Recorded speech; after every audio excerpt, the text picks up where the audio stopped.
Students, कैसे हैं आप सब। जैसा कि आप जानते ही हैं, हमने क्लास 9 का चैप्टर नंबर 8 कंटिन्यूएशन में किया था, that is the journey inside the atom, है ना। यानी हम क्लास 9 के चैप्टर नंबर 8 एटम को पढ़ रहे हैं, जिसका नया नाम आ चुका है, that is journey inside the atom. यानी अब हम एटम के अंदर घूम के आएंगे, है ना। एटम के अंदर डाइव करके देखेंगे कि एक्चुअल में एटम के अंदर है क्या, है ना। क्योंकि अभी तो डेल्टन आते हैं, डेल्टन क्या बोलते हैं, डेल्टन साइंटिस्ट जो वो आते हैं बोलते हैं नहीं, सबसे छोटा तो एटम ही है, एटम से छोटा तो भैया कुछ हो ही नहीं सकता। ये किसने कहा था, डेल्टन ने कहा था।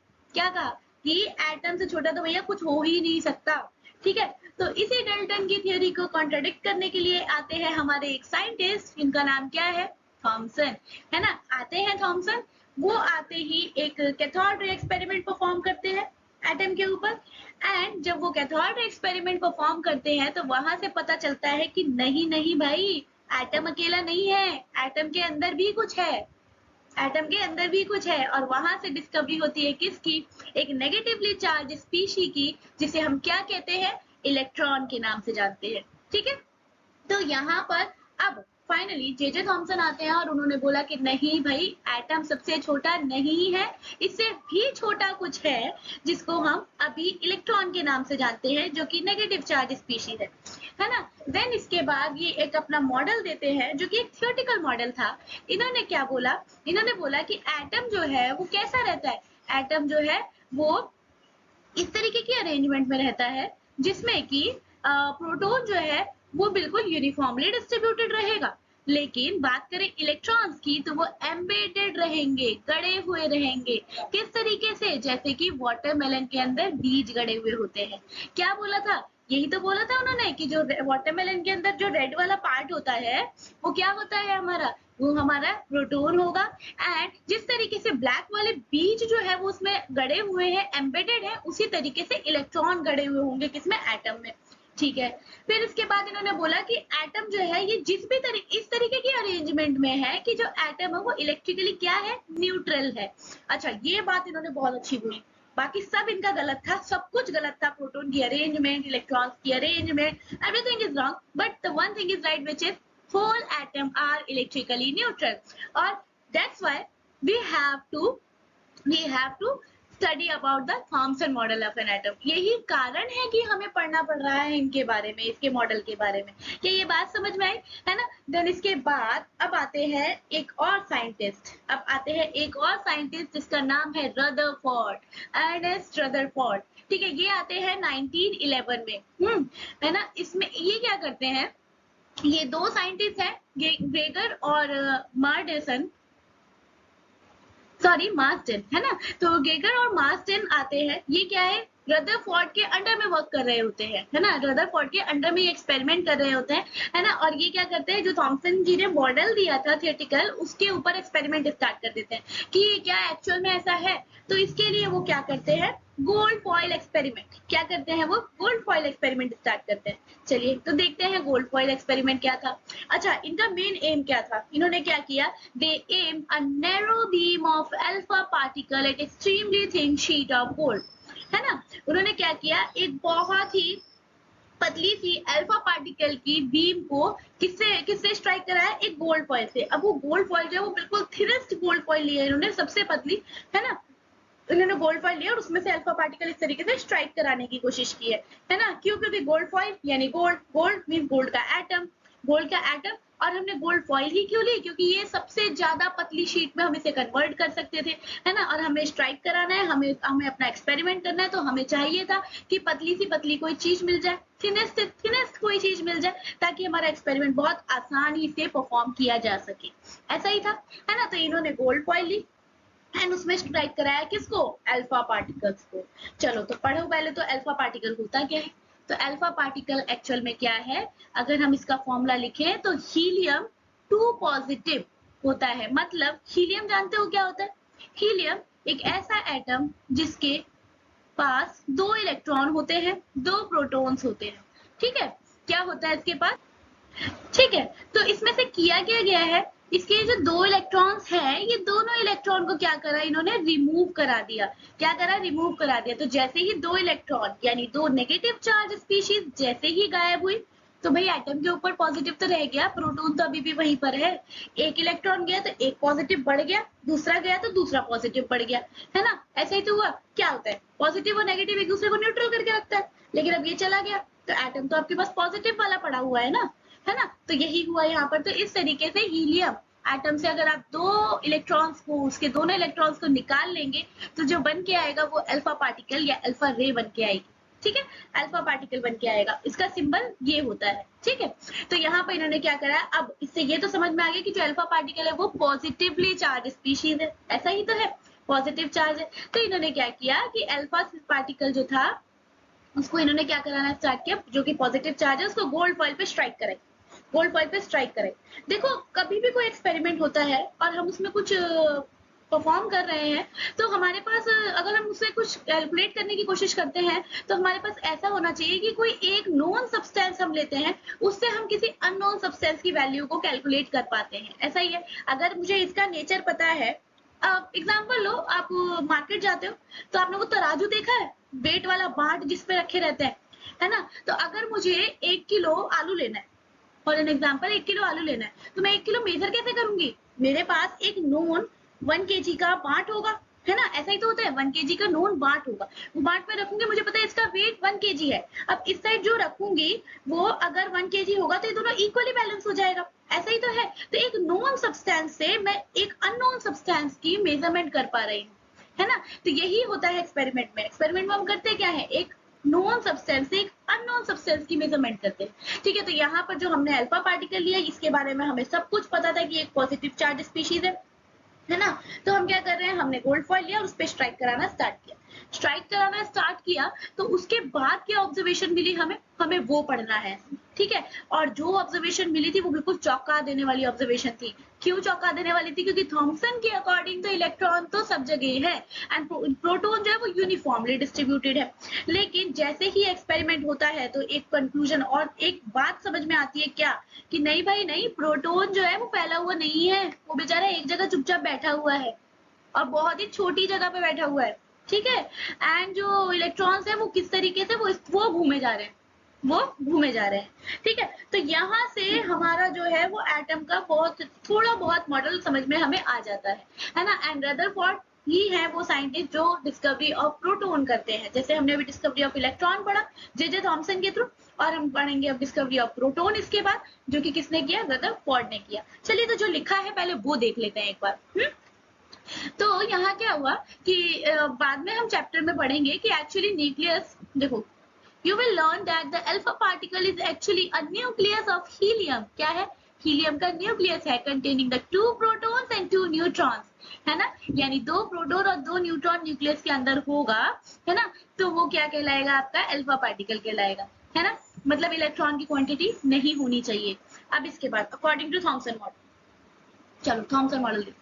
पॉजिटिवली चार्ज एटम जो है वो स्प्रेड इवनली रहेगा, यही बात मैं जब से समझा रही हूँ, है ना? एंड सो तो उन्होंने भी यही एक्सपेक्ट किया, उन्होंने भी यही एक्सपेक्ट किया, उनका भी यही कहना था, they expect the alpha particle is pass straight through the gold foil, है ना, और बी डिफ्लेक्टेड ओनली स्लाइटली, है ना? तो उनका यही एक्सपेक्टेशन था कि या तो डायरेक्टली पास हो जाए या फिर बहुत छोटा सा डिफ्लेक्शन देगा, ऐसा ही था।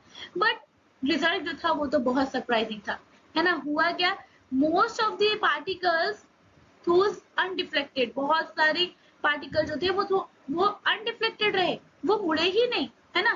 सम वर शार्पली डिफ्लेक्टेड, और कुछ तो ऐसे थे जो बिल्कुल ही 180 डिग्री पे बैक कर रहे हैं, है ना? या फिर बहुत ज्यादा ही एंगल बनाते हुए रिवर्ट बैक आ रहे हैं, है ना? और देखो लिखा है फ्यू इवन बाउंस बैक, कुछ तो ऐसे थे जो बिल्कुल उसी डायरेक्शन में वापस आ गए। तो this deflection from the straight path is called scattering. इस डिफ्लेक्शन को, जो स्ट्रेट पाथ का जो डिफ्लेक्शन हुआ उसको स्कैटरिंग कहते हैं। And hence the gold foil experiment is also called alpha ray scattering experiment। तो इसी वजह से हमने इसका नाम, गोल्ड फॉइल एक्सपेरिमेंट का नाम अल्फा रे स्कैटरिंग एक्सपेरिमेंट भी रखा था। ठीक है, तो ये समझ में आ गया होगा। ठीक है, तो देखते हैं, Thomson model fail to explain the result of the gold foil experiment. Gold foil का एक्सपेरिमेंट का जो रिजल्ट था, एक्चुअल में थॉमसन उसको नहीं बता पाए थे। ठीक है, particularly the deflection of some alpha particles through large angle and that most of the alpha particle passed undeflected। ज्यादातर अल्फा पार्टिकल क्या हुए, बिना किसी डिफ्लेक्शन के डायरेक्टली पास हो गए। इट मींस व्हाट, एटम के अंदर बहुत सारी जगह खाली है भाई, बहुत सारी जगह खाली है, तभी तो डायरेक्टली पास हो गया वो। कुछ होता तो वहां पर रुकावट तो आती, पॉजिटिव होता तो रिवर्ट बैक होता, कुछ तो होता, लेकिन नहीं भाई, एटम के अंदर बहुत सारा स्पेस खाली है। इसका मतलब हमें ये समझ में आ जाता है, ठीक है। तो ये रहा स्ट्रक्चर आपका Rutherford model of an atom का। चलिए तो स्ट्रक्चर को देखते हैं। तो हमने क्या क्या पढ़ा, हमने पढ़ा कि हम क्या करेंगे, एक अल्फा पार्टिकल की रे को इसमें पास कराएंगे। Alpha particle means what, helium having 2 positive charge. ये तो है अल्फा पार्टिकल। तो अल्फा पार्टिकल की रे को स्ट्राइक कराएंगे, है ना। इट मींस ये कैसी है, पॉजिटिवली चार्ज रे है। कैसी रे है, पॉजिटिवली चार्ज रे है या पॉजिटिवली चार्ज पार्टिकल है, ऐसे ही तो है, ठीक है। जैसे ही हमने पास कराया, ये क्या है, ये गोल्ड फॉइल है और ये गोल्ड फॉइल का एटम है। तो अब क्या हुआ, जैसे ही इसमें हमने पास कराया तो देखो ये ऐसे करके इस तरीके का डिफ्लेक्शन शो कर रही है।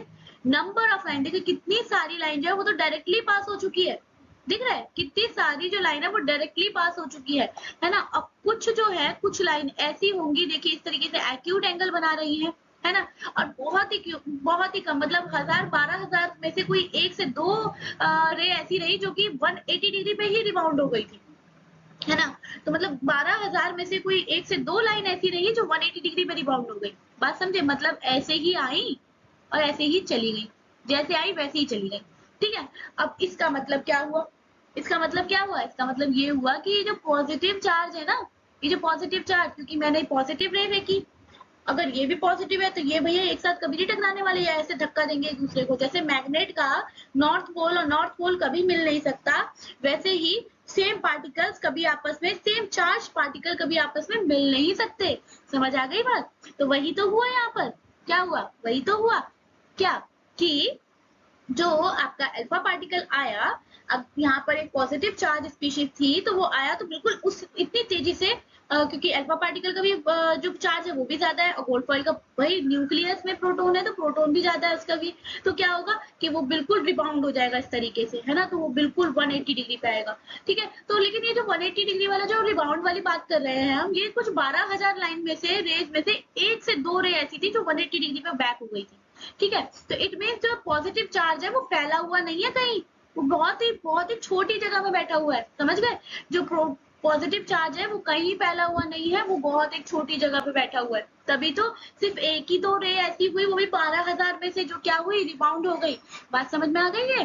तो यहाँ से समझ में आता है कि थॉमसन जी ने तो जो मॉडल दिया था वो तो कहीं से कहीं तक एग्जिस्ट नहीं किया, ठीक है, क्योंकि उनके अकॉर्डिंग यूनिफॉर्मली डिस्ट्रीब्यूट था, लेकिन इनके अकॉर्डिंग यूनिफॉर्मली डिस्ट्रीब्यूशन नहीं था, बल्कि एक सेंटर में था, और ये एक एक्सपेरिमेंटल प्रूफ है, इसलिए हम इसको मान सकते हैं और इसको हम मानते आ रहे हैं, ठीक है। तो देखिए, Rutherford conclude the positive charge of an atom is not spread throughout but remain concentrated in a extremely small region। क्या बोल दिया इसने, रदरफोर्ड ने ये कंक्लूड किया कि जो पॉजिटिव चार्ज है वो क्या है, वो क्या है, वो स्प्रेड नहीं है, वो फैला हुआ नहीं है भाई, वो तो बहुत छोटे से रीजन है, एक्सट्रीम स्मॉल, बहुत ही छोटे से रीजन में है, जिसे हम क्या बोलते हैं, न्यूक्लियस बोलते हैं। जिसे क्या बोला गया, न्यूक्लियस बोला गया। तो यहाँ पर लिखा है most of an alpha, most of an atom is empty space. ज्यादातर एटम का पार्ट तो खाली है, तभी तो हमने इतनी सारी रेस देखी जो बिल्कुल ऐसे, इतनी सारी रेस थी जो गोल्ड फॉइल से डायरेक्टली ऐसे ऐसे करके पास हो रही है। इट मींस बहुत सारा स्पेस क्या है, खाली है, ठीक है। तो इसी वजह से क्या हुआ कि जो अल्फा पार्टिकल्स थी वो विदाउट डिफ्लेक्शन डायरेक्टली पास हो रही हैं, है ना। ऐसा ही तो हुआ, डायरेक्टली पास हो गई भाई, जगह पूरी खाली थी तो डायरेक्ट आराम से झूमती हुई चली गई, आराम से इधर से निकली और झूमती हुई जा रही है वो। क्यों, क्योंकि बीच में उन्हें कुछ मिला ही नहीं जिससे उसका लड़ाई झगड़ा हो सके। जब लड़ाई झगड़ा ही नहीं हुआ तो भाई वो तो जाएंगे आराम से, यही हुआ। लेकिन न्यूक्लियस इज डेंस, न्यूक्लियस जो है वो कैसा है, डेंस है। डेंस मतलब भारी है। Contains all the positive charge, क्योंकि सारा का सारा पॉजिटिव चार्ज जो है वो सेंटर में पड़ा हुआ है। और एक चीज ध्यान रखना, किसी भी एटम का जो मास होता है वो उसके सेंटर में होता है। क्यों, क्योंकि सेंटर में पॉजिटिव चार्ज होता है, और पॉजिटिव चार्ज है यानी मास पॉजिटिव है, एंड अगर मास ज्यादा है तो ऑब्वियसली सेंटर में ही होगा ना। एंड इलेक्ट्रॉन तो आप देख ही सकते हो हमेशा हवा में ही रहते हैं। हवा में क्यों रहते हैं, क्योंकि उसकी जो डेंसिटी है, उसका जो चार्ज है वो कम है, उसका जो वेट है वो कम है, तो इस वजह से वो हवा में उड़ते रहते हैं, ऐसे ऐसे करके उड़ते रहते हैं। एक्चुअल में ऐसे नहीं उड़ता है, एक स्पेसिफिक ऑर्बिट में वो रोटेट करता है ना। लेकिन पढ़ेंगे, ये स्पेसिफिक ऑर्बिट जो है ये भी पढ़ेंगे हम आगे इसी चैप्टर में पढ़ाऊंगी। एंड देन उसके बाद ये सिर्फ उतने ये स्पेसिफिक ऑर्बिट में नहीं रहते, ये उसके बाद भी रोटेशन जो करते हैं वो तो हम अपनी नेक्स्ट क्लास में पढ़ेंगे। ठीक है, चलिए। तो the nucleus is dense contain all the positive charge and most of the mass of an atom। Nucleus में क्या है, जितना पॉजिटिव चार्ज है सब न्यूक्लियस में भरा पड़ा है भाई, सब न्यूक्लियस में है। ठीक है, और ज्यादातर मास और सबसे एटम का जो मास है वो सारा किसमें पड़ा हुआ है, सब न्यूक्लियस में पड़ा है ना। तो electron revolve around the nucleus, है ना। इन्होंने एक और बात बोली कि इलेक्ट्रॉन जो है वो न्यूक्लियस के चारों तरफ घूमता रहता है ना, घूमता रहता है। किस तरीके से, जैसे कि प्लैनेट जो होते हैं वो सन के चारों तरफ घूमते हैं, जिस तरीके से सन के चारों तरफ प्लैनेट घूमते हैं उसी तरीके से हमारे इलेक्ट्रॉन्स जो है वो न्यूक्लियस के चारों तरफ घूमते हैं। इस मॉडल को planetary model of an atom भी कहा जाता है ना। Planetary model of the atom भी इसको कहा जाता है, समझ गए। तो रदरफोर्ड मॉडल को गोल्ड फॉयल अल्फा एक्सपेरिमेंट के नाम से क्या जाना गया। अभी हमने गोल्ड फॉयल एक्सपेरिमेंट देखा, फिर अल्फा स्कैटरिंग एक्सपेरिमेंट देखा, फिर जब मॉडल पे आए तो मॉडल को Rutherford model of an atom बोलते हैं। एंड देन उसके बाद एक और नाम दिया गया, क्या, planetary model of the atom. तो अगर क्वेश्चन पूछा जाए planetary model of an atom को डिफाइन करने के लिए, इट मींस वो Rutherford model of an atom को डिफाइन करने के लिए कह रहा है। तो आई होप ये इस चीज के लिए आपके दिमाग में कोई कंफ्यूजन नहीं रहना चाहिए। ठीक है, समझ गए। देखिए, Rutherford found that the nucleus is extremely small. Rutherford ने क्या कहा कि न्यूक्लियस जो है वो बहुत स्मॉल होता है। अभी हमने देखा एक्सपेरिमेंट, है ना, कि उसमें से कितनी सारी जो रेस थी उसमें से कुछ बिल्कुल 12,000 में से कुछ एक ही तो रे थी, एक से दो रे थी जो रिवर्ट बैक हुई थी। इट मीन्स क्या कि न्यूक्लियस जो है वो बहुत ही स्मॉल रीजन में है, अबाउट 10 की पावर 5, अबाउट 10 की power 5, that is 1 lakh time smaller than the atom. मतलब एटम से 1,00,000 गुना ज्यादा छोटा आपका न्यूक्लियस होता है ना। तो he calculated that the diameter of an atom. देखिए, एटम का डायमीटर इन्होंने कैलकुलेट किया कि 10 की पावर -10 होता है, 10 की पावर -10 मीटर, है ना। और डायमीटर न्यूक्लियस का कितना इन्होंने कैलकुलेट किया, 10 की पावर -15 मीटर, है ना। तो आप इमेजिन कर सकते हो, can imagine that if the atom was the size of the cricket ball, then the nucleus is just a tiny black pepper grain, है ना। मतलब अगर हम कंपेयर करें कि क्रिकेट बॉल जितनी होती है उतना बड़ा अगर एटम है तो उसका न्यूक्लियस एक जो काली मिर्च का दाना होता है उसके बराबर ही न्यूक्लियस होगा उसका।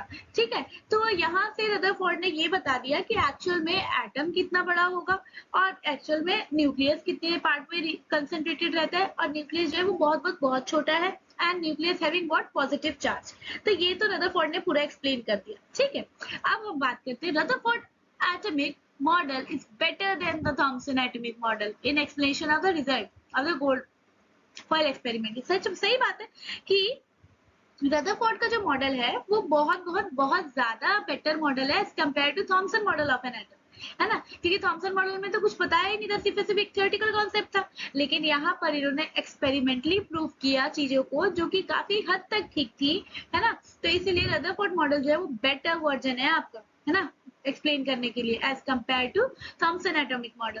ठीक है, और however it had a limitation, लेकिन इसके बाद भी इसकी लिमिटेशन है, क्या कि ये स्टेबिलिटी नहीं बता पाए।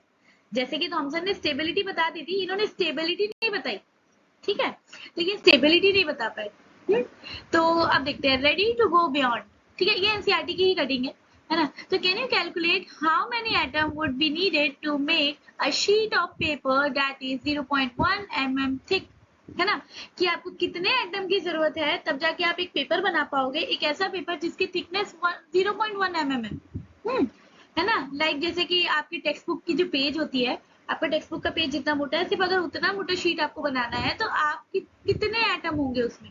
ठीक है, तो अगर डायमीटर ऑफ एटम कितना है, 10 की पावर -10 मीटर है ना। डायमीटर कितना है, 10 की पावर -10 मीटर है ना। And the sheet is 0.1 mm, that means 10 की पावर -4 m है ना। तो क्या होगा, the number of atom is 10 की पावर -4 डिवाइडेड बाय 10 की पावर -10, है ना, and it gives 106. It means what? That is about 1 million atom. You need to be stuck together. ठीक है, यानी इसने क्या बोला कि लगभग मिलियंस ऑफ एटम चाहिए होंगे, 10 की पावर 6 यानी मिलियंस ऑफ एटम चाहिए होंगे, तब जाके क्या होगा, तब जाके आप एक एक पेज बना पाओगे जिसकी थिकनेस कितनी होगी, 0.1 mm की थिकनेस होगी। ठीक है, क्या बोला इसने, इसने ये बोला कि अगर आपको एक पेज बनाना है जिसकी थिकनेस 0.1 mm है, तो बताइए उसमें कितने एटम होंगे, है ना। तो हमने अभी पढ़ा कि एक एटम का डायमीटर कितना होता है, 10 की पावर -10 मीटर होता है ना। और अगर हम इसको कन्वर्ट करें मीटर में, तो इट मीन्स व्हाट, 10 की पावर -4, यही हुआ इसका मतलब, है ना। तो इन्होंने, अब जब हम इन दोनों को डिवाइड करेंगे, इन दोनों रेशियोज को आपस में डिवाइड करेंगे, 10 की पावर -4 को अगर हम डिवाइड करेंगे 10 की पावर -10 से, तो इट गिव्स व्हाट, 10 की पावर 6, यानी लगभग एक 0.1 mm की थिकनेस का पेपर बनाने के लिए मिलियंस ऑफ एटम चाहिए होंगे हमें। मिलियंस ऑफ एटम एक साथ स्टक होंगे, एक साथ जुड़ेंगे, तब जाके एक इतना पतला सा हमारा क्या बनेगा, इतना पतला सा हमारा एक पेज बनेगा, पेपर बनेगा। ठीक है, तो when these atoms come together they form a solid material we see and touch, है ना। हम इसे क्या कर सकते हैं, जब भी ऐसे एटम आपस में मिलेंगे तो एक सॉलिड मटेरियल बन रहा है उससे, जिसे हम फील कर सकते हैं, जिसे हम टच कर सकते हैं, है ना। और it's imagine how the unseen atomic world shape everything we see and use everyday, है ना। तो बहुत अमेजिंग है कि एटॉमिक दुनिया, एटम की जो दुनिया है वो बिल्कुल अनदेखी है ना, अनदेखी है। और एक अनदेखी दुनिया है जो हम रोज यूज कर रहे हैं, है ना, जिसका हम रोज ही यूज कर रहे हैं अपने पूरे पूरे डेली लाइफ में हम उसका यूज कर रहे हैं। ठीक है, तो अब देखते हैं पॉज एंड पॉन्डर, है ना। ये इस तरीके से अब एनसीईआरटी में आने लगा है क्वेश्चन, है ना। अब इस तरीके से क्वेश्चन आने लगे हैं। देखिए, what do you think, pen का कलर चेंज करते हैं, है ना। What do you think would happen if alpha particle was replaced by a negatively charged particle in a Rutherford foil experiment? क्या होगा अगर हम अल्फा पार्टिकल की जगह किसका यूज कर लें? अल्फा पार्टिकल कैसे थे, पॉजिटिव चार्ज से। तो क्या होगा अगर हम इस पॉजिटिव चार्ज की जगह कोई नेगेटिव चार्ज स्पीशीज को ऐड कर ले? क्या क्वेश्चन पूछा है सच में। ठीक है, तो अगर हम बात करें इसकी कि क्या होगा, तो देखिए नेगेटिवली चार्ज स्पीशीज है। पहले तो एटम बना के देखते हैं। एक एटम है, इसके सेंटर में पॉजिटिव है और चारों तरफ क्या है, इस तरीके से इलेक्ट्रॉन्स जो है वो रिवॉल्व करते रहते हैं, है ना, रिवॉल्व करते रहते हैं इस तरीके से। यही तो है, 4 5 6 7 और 8, है ना, इस तरीके से इलेक्ट्रॉन रिवॉल्व करते रहते हैं। अब जब पॉजिटिव चार्ज फेंका था तो ये इसी पैटर्न में वापस आ गए थे, लेकिन क्या होगा, नेगेटिव चार्ज फेंका जाएगा। तो जब नेगेटिव चार्ज यानी इलेक्ट्रॉन्स को अगर हम इसमें फेंकते हैं तो वो क्या होगा, वो न्यूक्लियस से बहुत तेजी से अट्रैक्ट होगा, और बहुत तेजी से अट्रैक्ट होगा तो वो क्या करेगा, न्यूक्लियस को चारों तरफ से घेर लेगा, है ना। ऐसा ही तो होगा, बीच में अगर पॉजिटिव चार्ज है तो वो क्या करेगा, न्यूक्लियस। अरे एग्जांपल लेते हैं, कुछ मीठा पड़ा हुआ है ना, हमारे पास कुछ स्वीट्स है और बहुत सारी मधुमक्खी है, मधुमक्खी जानते हो, बीज, है ना। तो या फिर नॉर्मल हाउस फ्लाइज जो होती है वो। तो अब जो या एक और एग्जांपल ले सकते हैं चींटी का। तो कुल मिला के स्वीट एक पड़ी है, तो स्वीट पड़ी तो जितनी भी चींटियां हमारे आसपास की होंगी वो सारी चींटी उसको ऐसे घेर लेंगी, अट्रैक्ट हो जाएंगी उसके साइड। क्यों, क्योंकि उनको मीठा पसंद है। तो जैसे ही मीठा उन्हें मिलेगा वो क्या करेगी, अट्रैक्ट हो जाएगी। सेम ऐसे ही इसमें क्या होगा कि जो पॉजिटिव चार्ज है सेंटर में, जो पॉजिटिव चार्ज सेंटर में पड़ा हुआ है, ये जो नेगेटिव चार्ज जो हम स्ट्राइक कराएंगे वो क्या करेगा, चारों तरफ से न्यूक्लियस को ऐसे घेर लेगा, है ना, ये बाउंड कर लेगा। तो इससे हम पता तो लगा पाएंगे कि न्यूक्लियस कितनी जगह पे कंसंट्रेटेड है, ये पता लग जाएगा हमें, है ना। ये चीज आराम से इससे भी पता लग जाएगी। ठीक है, तो अगर इसमें पूछा गया कि क्या होगा, तो होना क्या है, न्यूक्लियस के चारों तरफ ये पता है एक बॉन्ड बना लेंगे, है ना। तो अब जो पार्टिकल जो है, जो पहले रेस स्कैटर हो रही थी, अब वो स्कैटर नहीं होंगी, है ना। अल्फा एक्सपेरिमेंट में रेस जो है वो स्कैटर हो रही थी, लेकिन इस एक्सपेरिमेंट में रेस जो है वो स्कैटर नहीं होंगी, वो कंसंट्रेट हो जाएंगी एक जगह आके, है ना।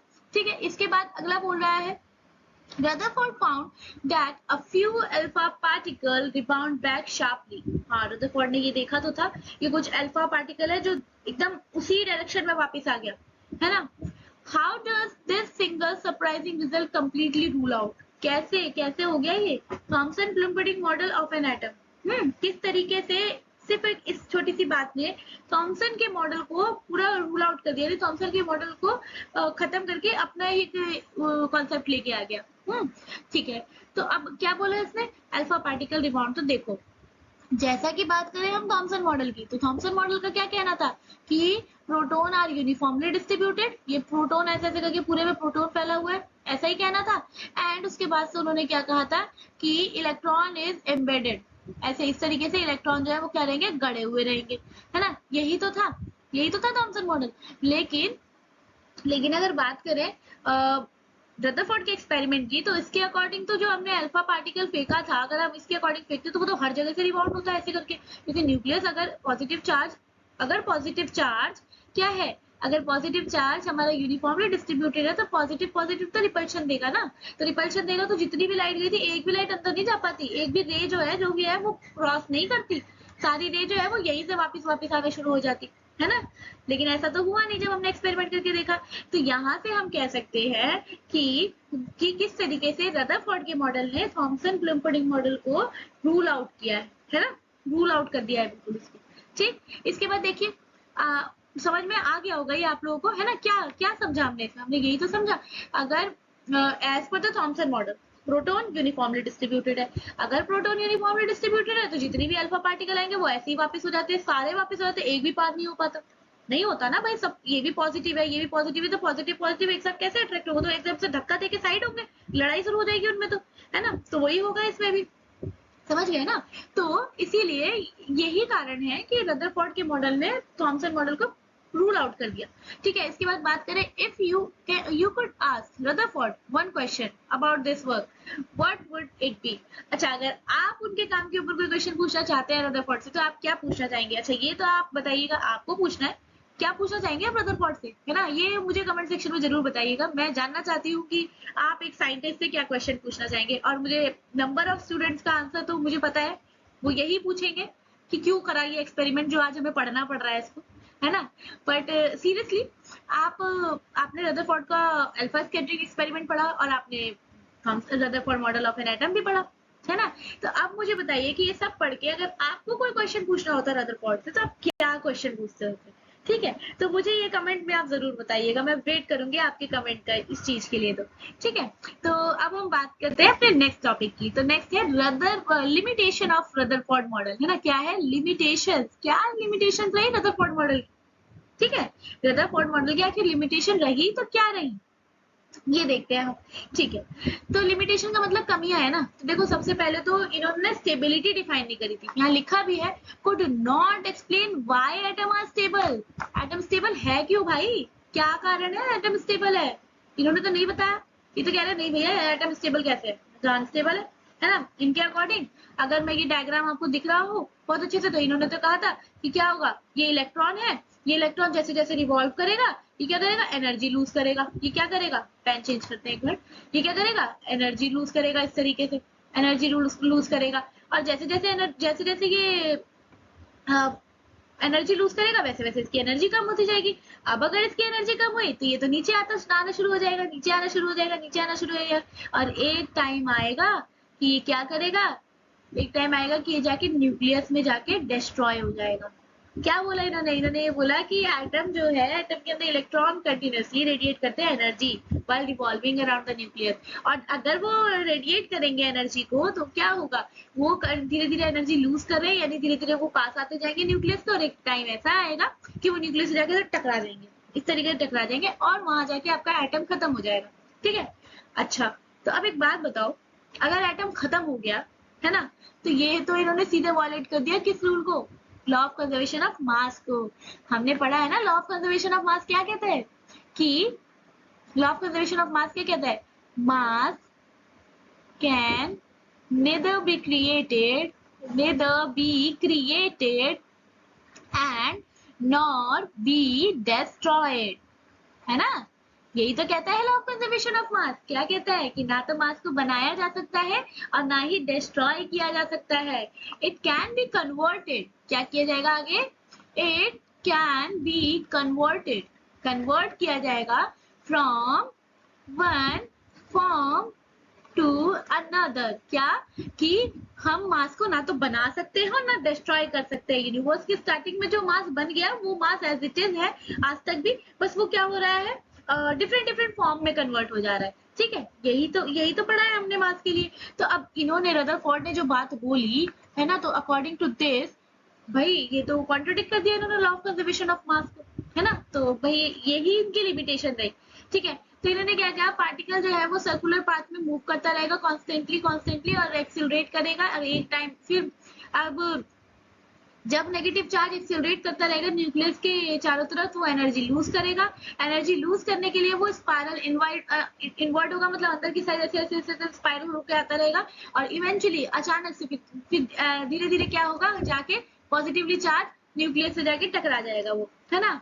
और अगर ऐसा हुआ तो एटम तो कोलैप्स हो जाएगा, इट मींस एटम खत्म हो जाएगा भाई। और एटम खत्म कैसे हो सकता है, समझ रहे हो ना बात को। तो लिमिटेशन ही ये रही रदरफोर्ड की। क्या रदरफोर्ड का पहली रदरफोर्ड ने डायरेक्ट कह दिया एटम ही खत्म हो जाएगा, मैटर ही खत्म हो जाएगा, ठीक है, जो कि पॉसिबल नहीं है। समझ गए ये चीज, ठीक है। बट रियलिटी में एटम तो स्टेबल होता है, that is why matter around us stay intact, है ना। यही तो कारण है कि मैटर जो भी हमारे चारों तरफ पड़ा है वो है एग्जिस्टेंस में, है ना। यानी रदरफोर्ड जो है वो कंप्लीटली करेक्ट नहीं थे, उनकी कुछ ना कुछ थोड़ी बहुत प्रॉब्लम आई थी जो हम यहाँ पढ़ रहे हैं, है ना।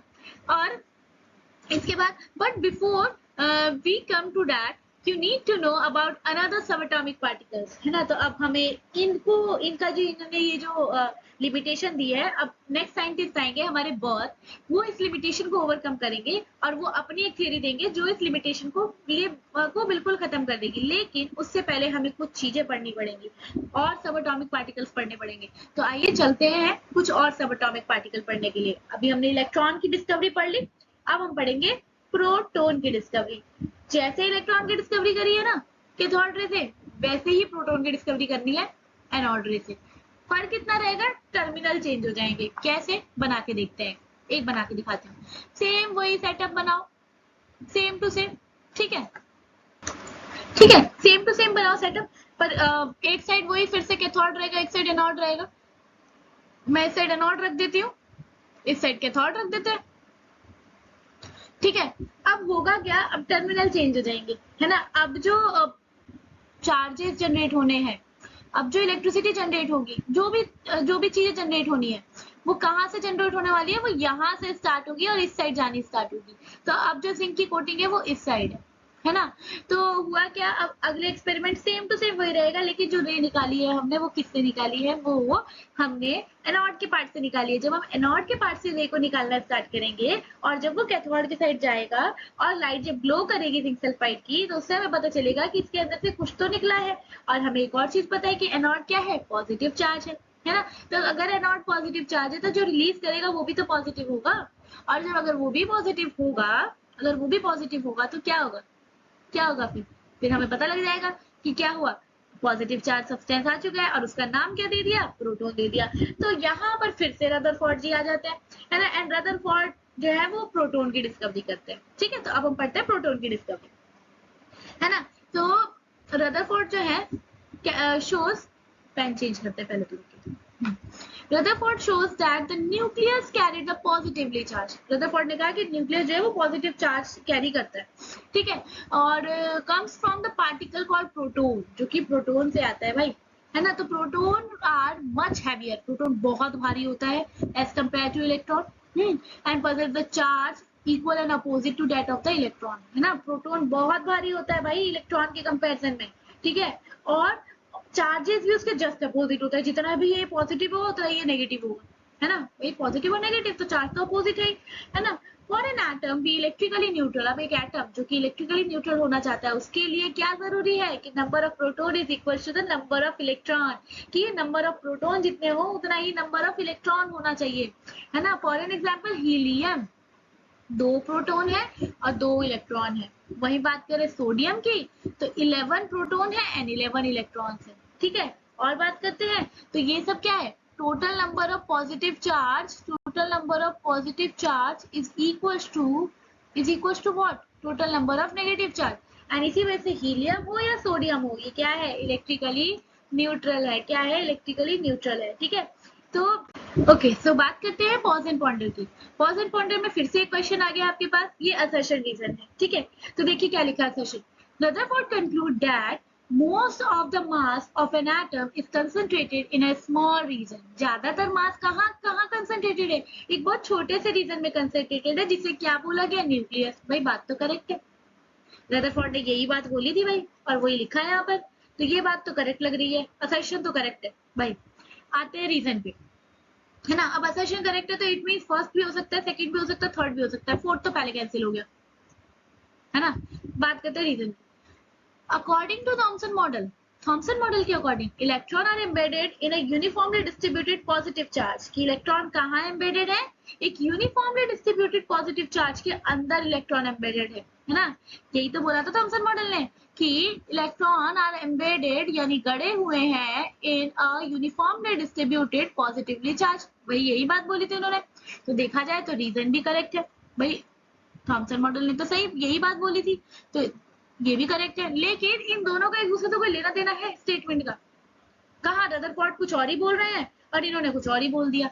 तो इन दोनों स्टेटमेंट, ये दोनों ही स्टेटमेंट अपनी अपनी जगह करेक्ट है, बट ये दोनों ही as per the scientist point of view कह रही हूँ मैं। थॉमसन ने यही बात बोली थी और रदरफोर्ड ने वही बात बोली थी, तो इसमें लिखा हुआ है, ठीक है। लेकिन अगर हम बात करें कि इन दोनों का आपस में कोई कनेक्शन है, तो इन दोनों स्टेटमेंट का आपस में कोई कनेक्शन नहीं है, तो इसीलिए इसका आंसर जो है वो ए तो हो ही नहीं सकता। Both are correct. देखो अच्छा, वो दोनों करेक्ट है तो भाई थर्ड नहीं होगा, पहले कर दो।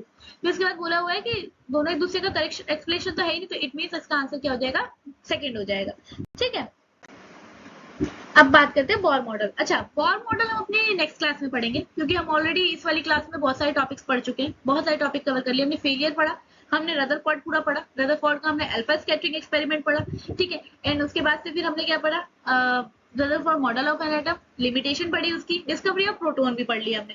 तो काफी सारी चीजें इस लेक्चर में हमने कवर कर लिए, है ना। तो हम बॉर मॉडल को नेक्स्ट लेक्चर के लिए रखते हैं। अच्छा, कुछ बच्चों का ये भी होगा कि वीडियोस बहुत लंबी लंबी है, बहुत ही लंबी है ना। कुछ बच्चों का मेरे पास ये भी आ रहा था कि आप वन शॉट में इसको कवर कीजिए। देखो बेटा, वन शॉट में कवर करना कोई बहुत बड़ी बात नहीं है, वो हम बहुत आसानी से कर सकते हैं, हमें तो कोई प्रॉब्लम ही नहीं है। लेकिन प्रॉब्लम क्या आने वाली है ना उस कंडीशन में कि हम कंसेप्ट जो होते हैं ना, देखो पहले आपको कंसेप्ट इलेबोरेटली पढ़ना बहुत जरूरी होता है। वन शॉट जब होता है जब आप एक बार थॉरोली अपने चैप्टर को पढ़ चुके हो, then you have to revise it only, है ना। ऑन दैट कंडीशन, समझ रहे हो, जब आपको सिर्फ रिवाइज करना है उस कंडीशन में आप वन शॉट वीडियोस का यूज करते हैं ना। अभी तो हमें थॉरोली पढ़ना है, अभी तो हमारा 9th क्लास स्टार्ट ही हुआ है ना। तो 9th क्लास स्टार्ट हुआ तो अभी तो बिल्कुल एकदम डीप पढ़ना है, हमें अपनी अभी नॉलेज गेन करनी है, ठीक है। अपना जो नॉलेज है उसे ब्रश अप भी करना है। तो यही कारण है कि अभी मैं बहुत इलेबोरेटली लेके चल रही हूँ यही, और इसी वजह से एक एक चैप्टर के 3 से 4 पार्ट बन जा रहे हैं, है ना। लेकिन आपको ये नहीं होगा, आपको कहीं ढूंढना नहीं पड़ेगा। मैंने सेपरेटली प्लेलिस्ट में बनाना स्टार्ट कर चुकी हूँ इस चीज के लिए। जैसे मैंने एक चैप्टर अगर 3 वीडियो में कवर किया तो उस 3 वीडियो को एक ही प्लेलिस्ट पे रखूंगी, सो डैट आपको भागना ना पड़े, आपको परेशान ना होना पड़े 10 जगह ये ढूंढने के लिए कि फर्स्ट पार्ट कहाँ है और सेकंड पार्ट कहाँ है, ठीक है। तो वो मैं कर सकती हूँ। लेकिन अगर आप वन शॉट वीडियो चाहते हैं वो बिल्कुल होगा, लेकिन वो जब होगा जब आप इसको इलेबोरेटली पढ़ लेंगे, है ना। क्योंकि वन शॉट वीडियो जब ही काम करेंगी जब आप अपने चैप्टर को डीप अंडरस्टैंडिंग लेके चल चुके होंगे, ठीक है। तो आई होप आपको मेरी ये बात समझ में आई होगी और आपको मैंने जितना पढ़ाया अभी तक वो सब टॉपिक्स क्लियर होंगे। इन केस आपको कोई टॉपिक क्लियर नहीं हो पा रहा है या आपको लग रहा है कि नहीं इसमें मुझे और एक्सप्लेनेशन चाहिए या कुछ भी, या कोई क्वेश्चन है आपका रिगार्डिंग दिस टॉपिक्स और regarding any subject of the science, है ना, any part of the science या any chapter of the science, तो उस कंडीशन में आप मुझे कमेंट सेक्शन में पूछ सकते हैं, है ना। मैं आपको वहां बिल्कुल रिप्लाई करूंगी। एंड देन नेक्स्ट वीडियो जो मेरी होगी उस वीडियो में मैं उसको कवर भी करूंगी, है ना। उस वीडियो में मैं उसको उस टॉपिक को कवर भी करूंगी ताकि आपको वो बहुत अच्छे से क्लियर हो जाए, ठीक है। तो अच्छे से पढ़ते रहिए, बोर्ड अभी एग्जाम्स में टाइम है, लेकिन आज से पढ़ेंगे तो हमारा सिलेबस बहुत अच्छे से होगा, है ना। तो पढ़ते रहिए एंड अपना ध्यान रखिए, है ना। बीमार नहीं पड़ना पढ़ने के चक्कर में, है ना। तो अपना ध्यान रखिए and bye bye and take care.